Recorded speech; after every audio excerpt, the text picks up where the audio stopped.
February 17, 1944. Before sunrise, the Pacific Ocean looked almost peaceful. Far beyond the reach of most American newspapers, radio broadcasts, and ordinary American families, a Japanese naval fortress was sleeping inside one of the most strategically important lagoons in the Pacific, Truk Atoll. To the Japanese Empire, Truk was more than an island base. It was a fortress, a headquarters, a major fleet anchorage, a logistical center from which Japanese forces supported operations across the Central Pacific. For years, the Japanese had poured men, aircraft, ships, fuel, ammunition, and construction materials into this remote collection of islands. The lagoon was enormous. Its waters were protected by a ring of coral islands. Inside that ring sat Japanese warships, merchant vessels, aircraft, fuel dumps, warehouses, airfields, and military installations. From the American perspective, Truk represented one of the most dangerous pieces on Japan's Pacific chessboard. But on this particular morning, something had gone terribly wrong for the defenders. The warning system had failed. The fighter patrols were not properly in the air, and many Japanese pilots who should have been ready to defend the base were on shore leave. They had been exhausted after weeks of high alert. They had been watching for American attacks. They had been waiting for something to happen. And eventually their commanders had allowed many of them to stand down. That decision would become one of the most devastating mistakes of the Pacific War. Because while Japanese pilots were resting on the islands, hundreds of American aircraft were already approaching. And among them were the new American fighter that had begun changing the balance of power in the Pacific. The Grumman F6F Hellcat. The fortress called Truk. To understand what happened that morning, you have to understand what Truk meant in 1944. The Japanese had transformed the atoll into a major military complex. Airfields stretched across several islands. Ships crowded the lagoon. Aircraft were scattered across runways and revetments. Fuel and ammunition were stored throughout the base. The Japanese believed Truk was difficult to attack because of its remote location and natural defenses. But there was another reason the base mattered. It was positioned in the middle of Japan's defensive perimeter. From Truk, Japanese forces could support operations throughout the Caroline Islands and beyond. It was an important link between the Japanese homeland and its forces farther south and east. American planners understood this. And by early 1944, the United States Navy had something Japan increasingly struggled to counter. A huge carrier force capable of bringing an entire airfield to the enemy. The aircraft carriers of Task Force 58 could move hundreds of miles across the ocean. They didn't need captured airfields. They didn't need friendly territory. They carried their own runways. And their runways moved. That was one of the fundamental advantages of American carrier warfare. The Japanese knew the Americans were coming deeper into the Pacific. They just didn't know exactly when. That uncertainty had become dangerous. Because war at sea was not only about guns and armor. It was about information. Who saw whom first? Who launched first? Who knew where the enemy was? Who could concentrate more aircraft at the decisive moment? At Truk, the Americans were about to answer all four questions. The American carriers move into position. In early February 1944, American reconnaissance aircraft had photographed Truk. The Japanese had noticed. They knew American forces were interested in the atoll. That should have been enough to keep the defenders on constant alert. But constant alert came with a price. Pilots needed sleep. Aircraft needed maintenance. Ground crews needed rest. And human beings could not remain at maximum readiness forever. The Japanese had already been on edge for weeks.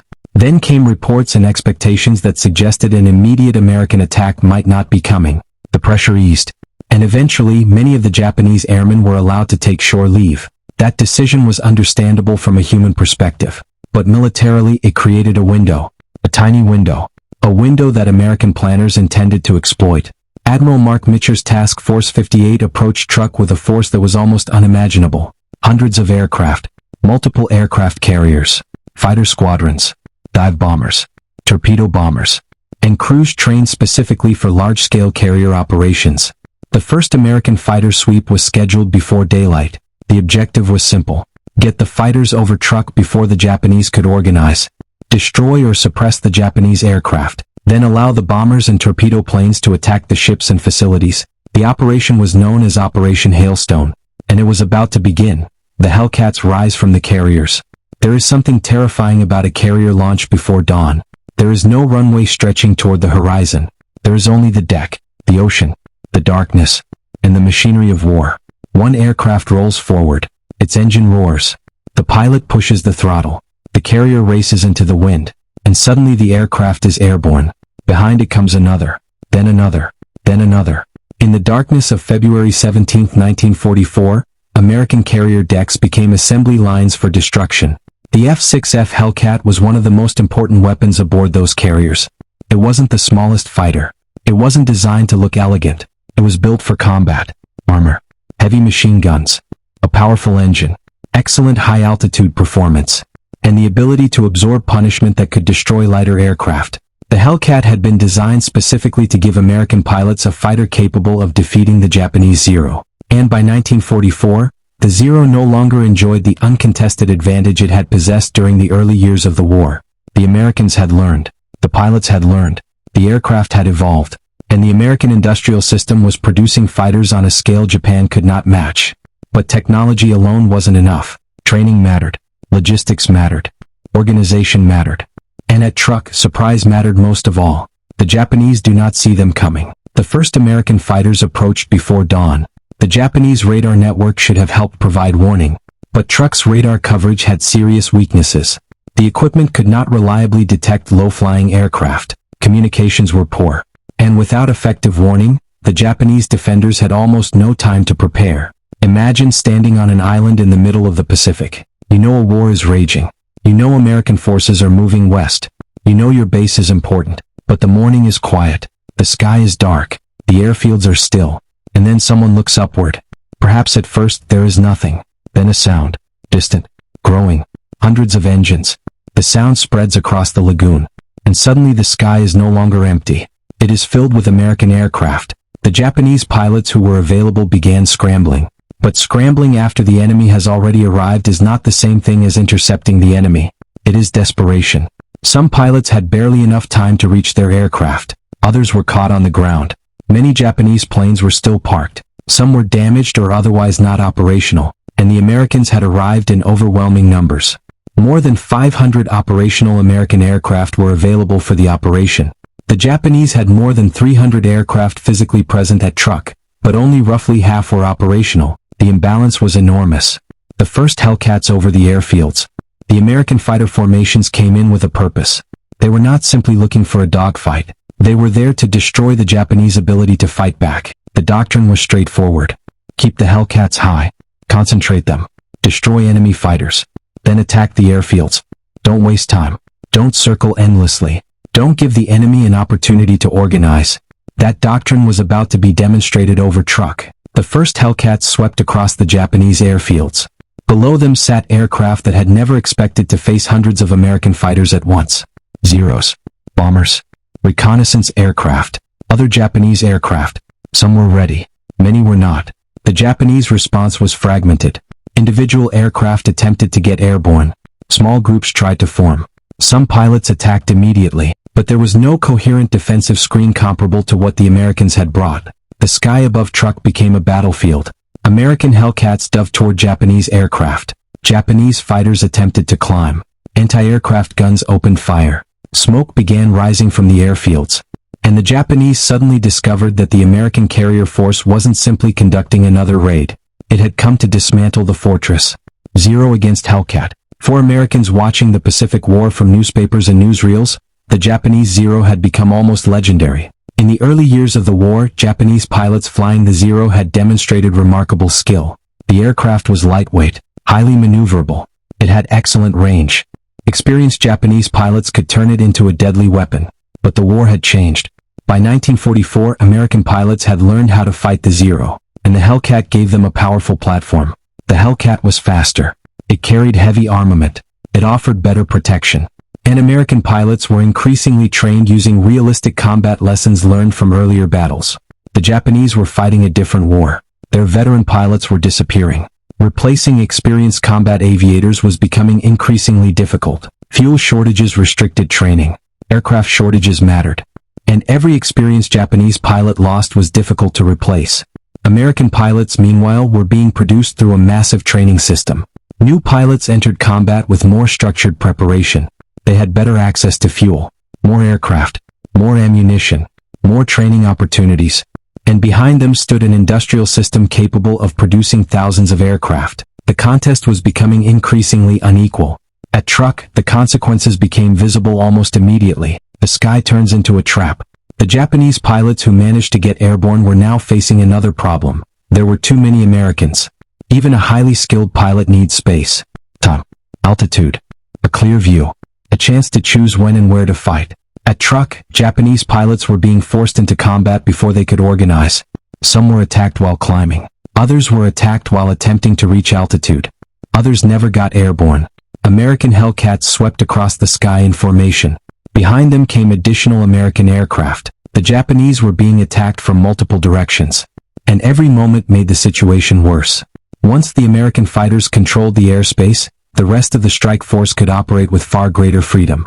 That was the real purpose of the Hellcats. They weren't simply protecting bombers. They were opening the sky. And once the sky belonged to the Americans, Truk's ships were exposed.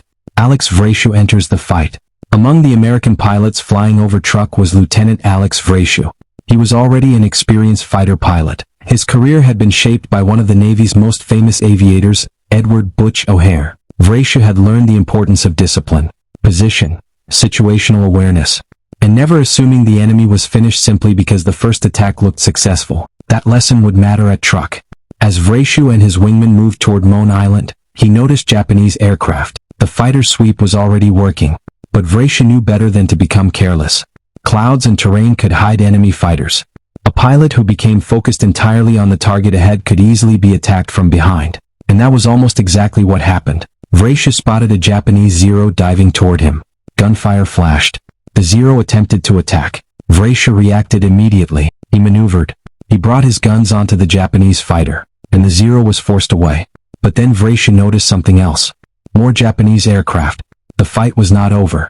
It was only beginning. The Japanese pilots fight back. It is important to understand that Truk was not a completely defenseless target. Japanese pilots did get airborne. Some fought aggressively. Some attempted to intercept American formations. Others tried to protect the airfields. The Japanese were not simply sitting on the ground waiting to be destroyed, but they were facing an almost impossible tactical situation. The Americans had surprise, numbers, altitude, better coordination, and a massive reserve of aircraft. The Japanese pilots were fighting inside a collapsing defensive system. One group might engage in American fighter formation. Another group might be trying to take off. Another might be attempting to land. Anti-aircraft crews were firing. Ground crews were attempting to move aircraft. Ships were trying to maneuver inside the lagoon. Orders were being transmitted. Messages were being lost. Smoke was spreading. And the American attack was accelerating. The Japanese had entered the battle reactively. The Americans had planned it.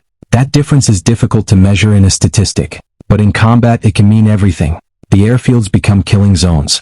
American fighters began strafing Japanese aircraft on the ground. Aircraft that had survived the initial attack were now targets. Parked fighters, bombers, support aircraft, fuel facilities, hangars, runways. The Hellcats moved aggressively across the airfields. Machine guns hammered parked aircraft. Engines exploded. Fuel burned. Smoke rose into the morning sky. The Japanese airfields were being transformed from operational military bases into fields of wreckage. And then the American bombers arrived. The first phase of the operation had achieved its purpose. The Japanese could no longer provide meaningful air cover. Now the bombers and torpedo aircraft could attack the lagoon. This was the moment when Truk's enormous concentration of ships became a liability. The Japanese had gathered vessels in one place because Truk was supposed to be safe. Now the Americans had found them. The ships inside the lagoon. Inside Truk's lagoon were Japanese warships and merchant vessels. Some were loaded with supplies. Some carried fuel. Others carried ammunition. Many were preparing for movement. But now the sky belonged to the Americans. Japanese anti-aircraft guns began firing. Black bursts of flak appeared around the American aircraft. But without fighter cover, the ships were exposed. American dive bombers attacked from above. Torpedo bombers came in low. Fighters strafed ships and shore installations. The lagoon became a maze of smoke and explosions. From above, American pilots could see ships maneuvering through the water. Some attempted to escape. Others turned toward protected areas. But the atoll's geography made movement difficult. There were only limited passages through the reef. And American aircraft controlled the air. The Japanese had nowhere to hide. The hunt moves across Truk. The American attacks were not confined to one airfield. Perm, Mon, Dublon. Aircraft swept across the islands. Japanese installations were attacked. Aircraft were destroyed. Ships were struck. Fuel and ammunition facilities were hit. The objective was not simply to win an air battle. It was to destroy Truk as a functioning military base. That distinction matters. A successful air raid might destroy aircraft. Operation Hailstone was something larger. The Americans wanted to cripple the entire Japanese logistical system at Truk, and they succeeded. The Japanese base that had once been one of the great centers of Imperial Japanese power in the Central Pacific was being systematically dismantled. The decision that changed everything. There is a cruel irony in the story of Truk. The Japanese pilots were not necessarily careless. They had been exhausted.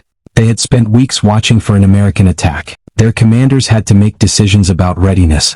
How long can pilots remain at maximum alert? How much rest can they receive? When is the threat real? When is it merely another false alarm? Those questions exist in every war. But on February 17, 1944, the timing was catastrophic. The American attack arrived during the period when many Japanese pilots were on shore leave. The Japanese had relaxed their defensive posture, and the Americans attacked precisely when that relaxation mattered most. Why surprise was more powerful than bombs? The most devastating weapon over Truk wasn't necessarily a bomb. It was surprise.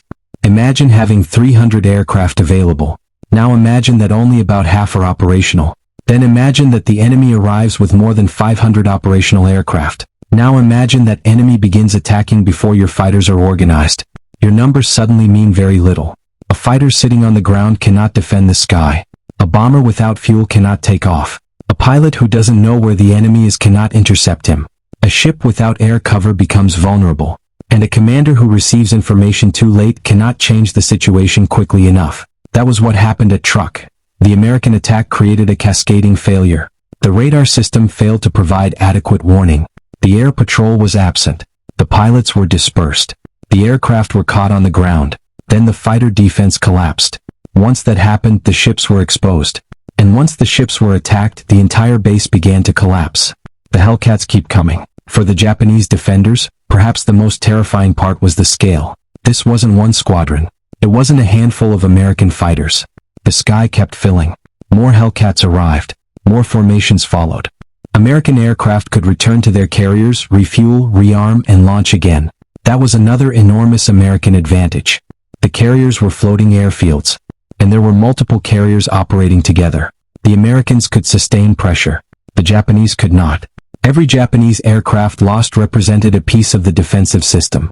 Every experienced pilot lost represented years of training. Every destroyed fuel facility made future operations harder. Every damaged aircraft on the runway reduced the number of planes available for the next attack. The Americans weren't simply winning the battle. They were reducing Japan's ability to fight the next battle. A different kind of Pacific War. By 1944, the Pacific War had entered a new phase. In 1941, Japan had launched an offensive across the Pacific. Its forces had moved rapidly. Its pilots had enormous combat experience. Its naval forces had shocked the United States. But by 1944, the strategic situation had reversed. American industry was producing aircraft, ships, engines, ammunition, fuel, and trained personnel at an extraordinary rate. The American Navy was growing. The carrier force was expanding. New aircraft were entering service. And American commanders were becoming increasingly skilled at coordinating massive carrier operations. The Zero pilot's impossible morning. For a Japanese pilot scrambling into a Zero that morning, the world must have looked completely different from the maps in the operations room. There was no time for theory. No time for strategy. Only survival. The engine starts. The aircraft moves. The runway shakes beneath the wheels. American aircraft are already overhead. The pilot climbs. Gunfire appears. Another aircraft crosses the sky. A Hellcat turns toward him. He pulls into a maneuver. The Zero responds beautifully. But there are more Americans. Always more. The pilot may evade one fighter. Then another appears. He may survive one pass. Then anti-aircraft fire erupts. Then another formation approaches. This was no longer a traditional fighter duel. It was an industrial-scale air battle. And Japan was fighting against an enemy that could replace losses faster than Japan could replace pilots. The American advantage wasn't just the Hellcat. It would be easy to tell the story as if the Hellcat alone defeated Truk. It didn't. The Hellcat was extremely important. But the real American advantage was the system surrounding it. Carrier doctrine, radar, reconnaissance, communications, pilot training, maintenance, logistics, aircraft production, command structure, and intelligence. All of these elements came together. A powerful aircraft is useful. A powerful aircraft connected to a carrier task force is much more dangerous. And a carrier task force supported by intelligence, logistics, trained pilots, radar, and industrial production becomes something entirely different. It becomes a system. At Truk, that system worked. The Japanese system did not. The lagoon burns. As the morning progressed, smoke became one of the defining features of the battle. Ships burned. Aircraft burned. Fuel burned. Installations were hit. The lagoon filled with debris. Japanese crews attempted to fight fires. Others tried to move ammunition. Some ships attempted to escape, but the American aircraft continued attacking. From the air, Truk was no longer the impregnable Japanese fortress it had once appeared to be. It was a target, and the Americans had overwhelming access to it. The Japanese anti-aircraft defenses could fire, but guns alone could not restore control of the sky. Without fighter protection, every ship was vulnerable. Every movement could be observed. Every concentration of vessels became another target. The ships tried to escape. Some Japanese vessels attempted to leave, but escape was not easy. The lagoon was enclosed by coral reefs. There were limited channels. American aircraft controlled the air, and American submarines were also operating around the area. Some ships attempting to escape faced attacks beyond the lagoon. Others were trapped by the combination of air attacks and the geography of Truk. Meanwhile, an American surface group moved toward the atoll. The Americans had built layers into the operation. Aircraft attacked from above. Submarines threatened escape routes. Surface ships were prepared to engage. Truk wasn't simply being bombed. It was being surrounded by a coordinated American force. The battle becomes a disaster. By the afternoon, Japanese aerial resistance had largely collapsed. The Americans had destroyed large numbers of Japanese aircraft. Many of those aircraft never left the ground. Others were shot down. The remaining Japanese air forces were increasingly unable to challenge the American formations, and the ships inside the lagoon continued to suffer. The damage was enormous. The exact totals vary depending on how individual losses are classified, but the fundamental result is clear. Operation Hailstone devastated Japanese naval and air power at Truk. The Americans had achieved what they came for. The fortress had been neutralized. The Japanese Pearl Harbor, in reverse. Truk was sometimes compared to Pearl Harbor. The comparison was not perfect. The circumstances were different. The objectives were different. But the imagery was powerful. At Pearl Harbor in 1941, Japanese aircraft had caught American forces by surprise. At Truk in 1944, American carrier aircraft achieved their own devastating surprise attack against a major Japanese base. The difference was that the American attack came after years of war. The United States had learned. The American Navy had adapted. Its pilots had accumulated combat experience. Its aircraft had improved, and the industrial machine behind them had expanded dramatically. Truk showed how much the balance had changed. What happened to the Japanese pilots? Some Japanese pilots survived. Some fought. Some managed to get airborne and engage American aircraft. Others were killed before they could reach their planes. The pilots who had been on shore leave were suddenly thrown into an emergency. There was no leisurely return to the airfield. No carefully planned briefing. No organized formation. They were scrambling into a battle already underway. And even those who survived faced a different problem. Where would they land? Which airfield was still operational? Which aircraft had fuel? Which communications lines still worked? Where were the American fighters? The entire defensive network had been disrupted. This is what surprise can do. It doesn't simply create casualties. It creates confusion. And confusion multiplies casualties. The human cost behind every destroyed aircraft was a person. A pilot. A mechanic. A ground crewman. A sailor. A ship's engineer. A radio operator. A cook. A medic. A young man who may have believed he would survive the war. The Pacific War was often described through numbers. Ships sunk. Aircraft destroyed. Tonnage lost. Bases captured. But every number represented a human being. At Truk, thousands of people were caught in the violence. Some died instantly. Others were trapped aboard damaged ships. Some survived the bombing but faced destroyed supplies and facilities. And for the Japanese military, every destroyed aircraft meant more than metal. It represented training, fuel, a pilot, a mechanic, and time. All of those resources were becoming increasingly difficult for Japan to replace. Why Truk could no longer be the fortress it was. After the raid, the Japanese still held Truk, but holding territory and controlling it are two different things. A base without sufficient aircraft is vulnerable. A fleet without air cover is vulnerable. A logistical center without reliable shipping is vulnerable. and a fortress isolated from the rest of the war is strategically limited. The Americans had demonstrated that they could reach Truk, they could strike it, they could return, and they could do so without needing to invade the atoll immediately. That was strategically important. Instead of spending enormous resources capturing Truk directly, American planners could bypass it. The Japanese base could be isolated. Its military usefulness could be reduced. Its defenders could be left stranded. The Americans had effectively turned one of Japan's strongest positions into a strategic dead end. The battle that changed the map. This is one of the most important lessons of Operation Hailstone. You don't always have to capture an enemy fortress. Sometimes you only have to make it irrelevant. Truk had been designed to support Japanese operations. After the raid, its ability to perform that role was severely damaged. The Japanese still possessed the islands, but the strategic initiative was slipping away. American forces were moving west. The next targets were closer to the Japanese inner defensive perimeter. The American Navy had demonstrated that its carrier forces could strike deep into Japanese territory, and every successful operation brought the war closer to Japan. The Hellcats' reputation grows. The F6F Hellcat would become one of the most famous American fighters of the Pacific War. It wasn't alone.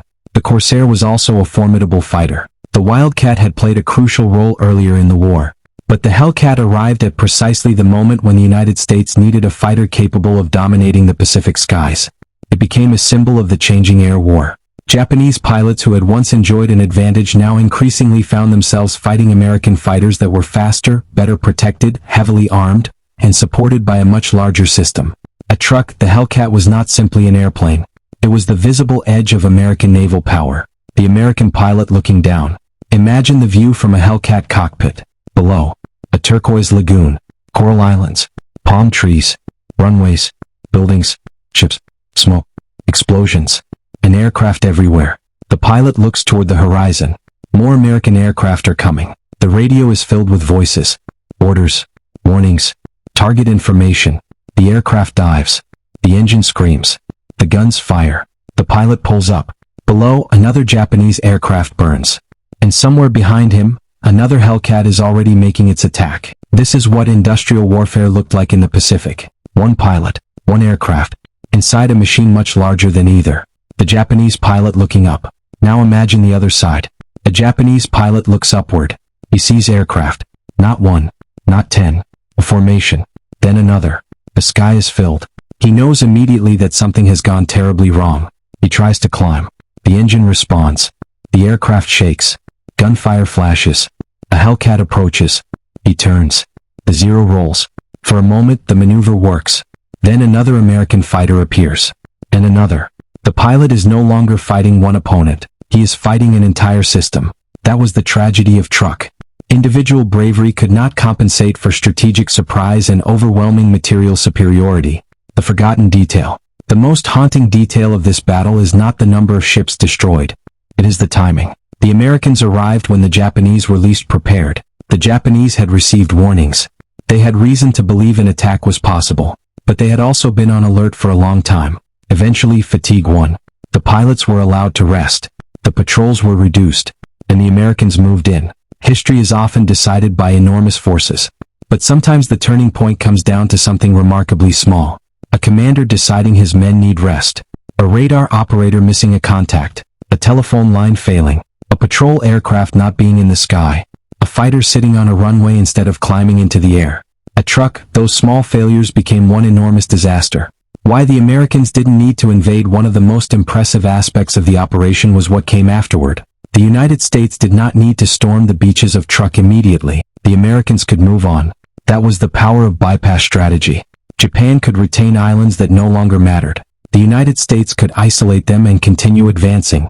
Truk became increasingly cut off. Its forces could still exist, but they could no longer function as the major offensive center they had once been. The Americans had changed the strategic map without needing to occupy every piece of territory. The broader Pacific War. Operation Hailstone happened at a critical moment. American forces were preparing for further advances across the Pacific. The Japanese perimeter was being pushed back. The American Navy had recovered from the disasters of 1941 and 1942. The carrier fleet had become enormously powerful, and American commanders were increasingly willing to strike deep into Japanese-held territory. Truk was proof that the Japanese defensive perimeter could be penetrated. That was psychologically important. It showed that distance alone could no longer protect Japan's bases. The Pacific Ocean was enormous, but American carriers could cross it. The Industrial War. There is another story hiding behind every Hellcat at Truk. The factory. Somewhere in America, months before the battle, workers had assembled aircraft components. Engines were built. Machine guns were manufactured. Ammunition was produced. Fuel was refined. Pilots were trained. Carrier crews practiced launches. Mechanics learned how to keep aircraft operational. Then all of those separate systems came together over a tiny collection of islands in the Pacific. That was America's greatest advantage. Not simply one airplane. Not simply one pilot. But the ability to produce, train, transport, repair, refuel, and replace. Japan could produce excellent aircraft. Japan could produce courageous pilots. But by 1944 it could not sustain the same scale of war. The price of experience. Japan's early victories had depended heavily on experienced pilots. These men were not easily replaceable. A pilot might spend hundreds of hours training before entering combat. When he died, Japan didn't simply lose an airplane. It lost a trained human being. And by 1944, the pipeline of experienced Japanese aviators was becoming dangerously thin. The United States had suffered terrible losses earlier in the war. But America had something Japan increasingly lacked. Depth. Training capacity. Aircraft. Fuel. Instructors. And time. Every month the war continued, the imbalance grew. Truk was one of the places where that imbalance became impossible to ignore. The myth of the invulnerable fortress. Before February 1944, Truk could appear almost untouchable. It was far away. It was heavily defended. It had airfields. It had ships. It had natural protection. But distance only matters if the enemy cannot cross it.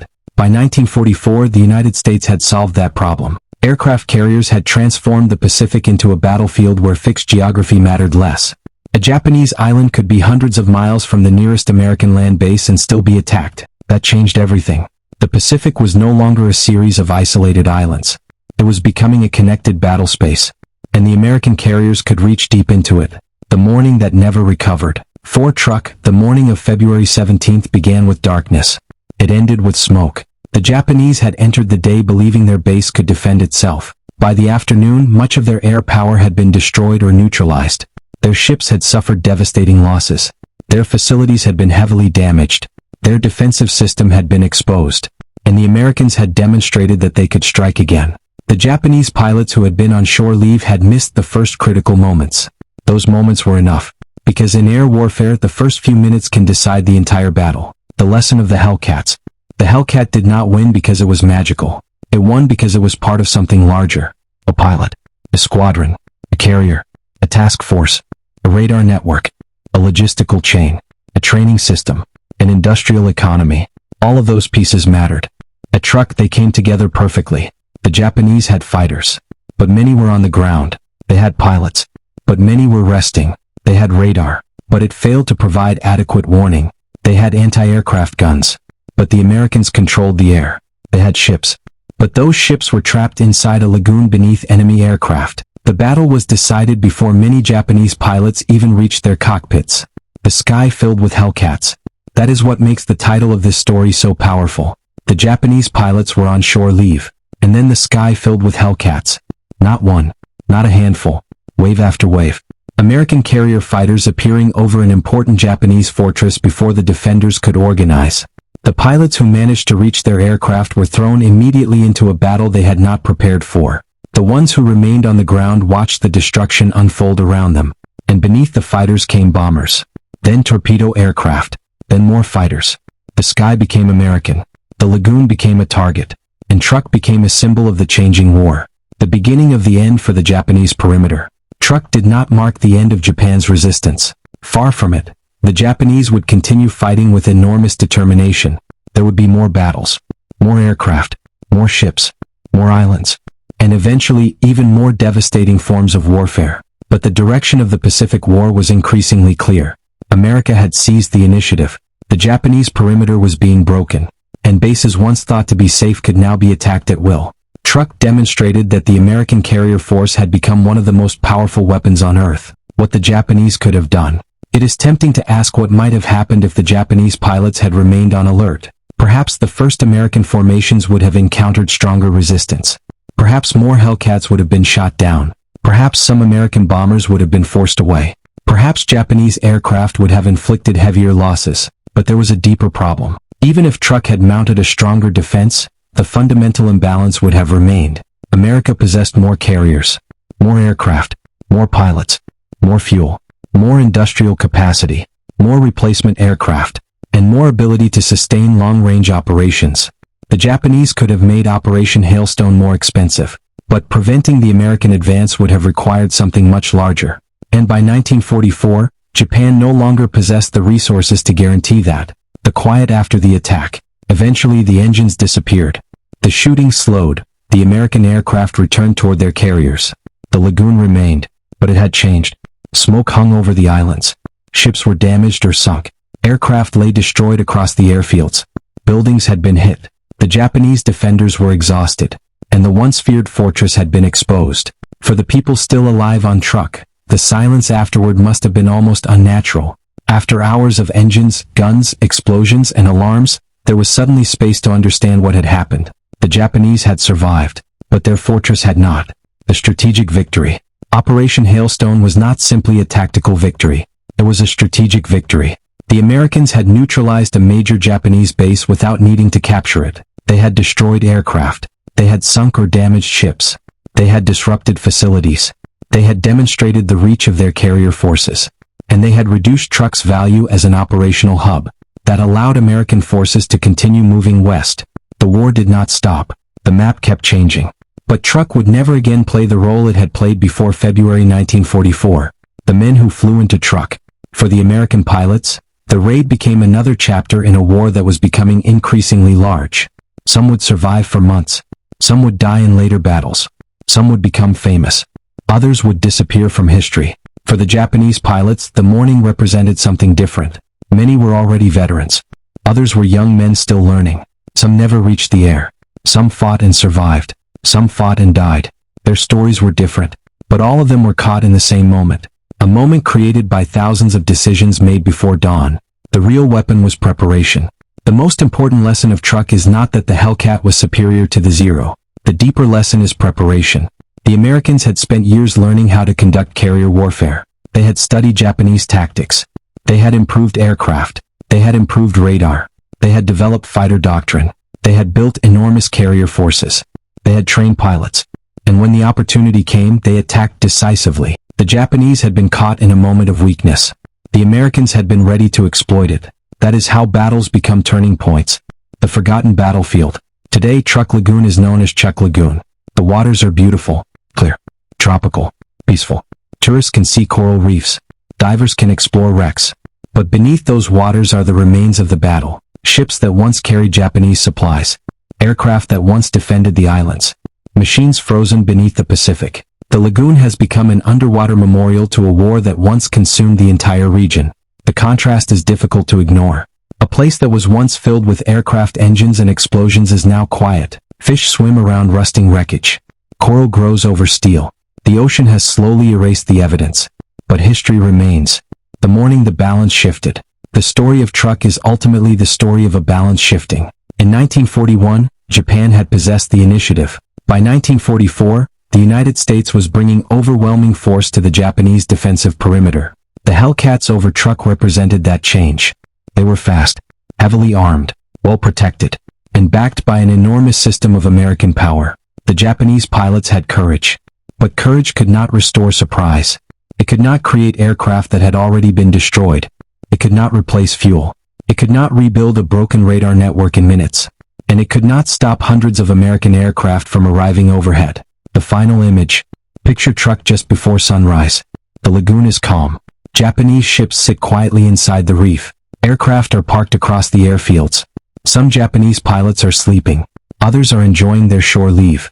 The base has survived weeks of war. For a few hours, perhaps, the men believe they are safe. Then somewhere beyond the horizon, American carriers are moving through the Pacific. Aircraft are being prepared. Engines are starting. Pilots climb into cockpits. The first Hellcats launch. One after another. They disappear into the darkness. Then the horizon begins to brighten. And over Truk, the sky fills with aircraft. The Japanese look up. The first fighters appear. Then more. Then hundreds. The alarms come too late. Pilots race toward their aircraft. Engines roar. Machine guns fire. Anti-aircraft guns begin hammering the sky. But the American fighters are already there. The Hellcats sweep over the airfields. The Zeros rise to meet them. For a brief moment, the sky becomes a violent blur of fighters. Then the American formations push through. The airfields burn. The ships are attacked. The lagoon fills with smoke. And one of Japan's most important Pacific bases begins to collapse. The Japanese pilots had been waiting for the next attack. They simply didn't expect it to arrive at that exact moment. They had rested. The Americans had not. And when the Hellcats came, they came in overwhelming numbers. The legacy of Operation Hailstone remains one of the clearest examples of how the Pacific War changed between 1941 and 1944. The Japanese had once shocked the United States with the scale and precision of their attacks. 3 years later, American carrier aviation had matured into a force capable of launching enormous, coordinated strikes deep inside Japanese-held territory. Truk demonstrated what happened when surprise, intelligence, aircraft, carriers, training, and industrial power came together. The Japanese had built a fortress. The Americans turned it into a target. And the most remarkable part is that they did not need to capture it. They simply destroyed its ability to function. That was the new American way of war in the Pacific. Move past the strongest positions. Strike where the enemy is vulnerable. Use carriers to bring the airfield with you. Control the sky. Destroy the enemy's ability to reinforce itself. Then move farther west. The Japanese Empire still had enormous territory. It still had millions of soldiers. It still had ships and aircraft. But the strategic initiative was gone. The American advance had become a machine that was difficult to stop. And Truk was one of the places where the world could see it happening. The last look at the sky. There is something almost cinematic about the image. A Japanese pilot standing on the ground, looking upward, seeing American fighters crossing the sky, the sun rising behind them, the Pacific shining beneath them, smoke rising from the airfield, ships burning inside the lagoon, the sound of engines everywhere, and the realization that the war had changed. The Zero was still dangerous. The Japanese pilot was still brave. But the age when Japan could dominate the Pacific skies was ending. The Hellcat represented something new. Not merely an airplane, but an American industrial and military system arriving over the horizon. And once that system began moving west, there was very little Japan could do to stop it. The pilots had been on shore leave. The radar had failed. The warning had come too late. And by the time the Japanese looked into the sky, the Hellcats were already there. February 17, 1944. Operation Hailstone. Truk Lagoon. A Japanese fortress caught off guard. An American carrier force at full strength. And a morning when the Pacific sky became a battlefield. The Japanese had spent years building Truk into a fortress. The Americans spent a single devastating operation proving that no fortress was beyond the reach of the carrier fleet. And that was the real story of the Hellcats over Truk. Not simply how many aircraft were destroyed. Not simply how many ships sank. But how, in a few hours, the balance of power in the Pacific became impossible to ignore. The war had moved west, and the American carriers were coming with it.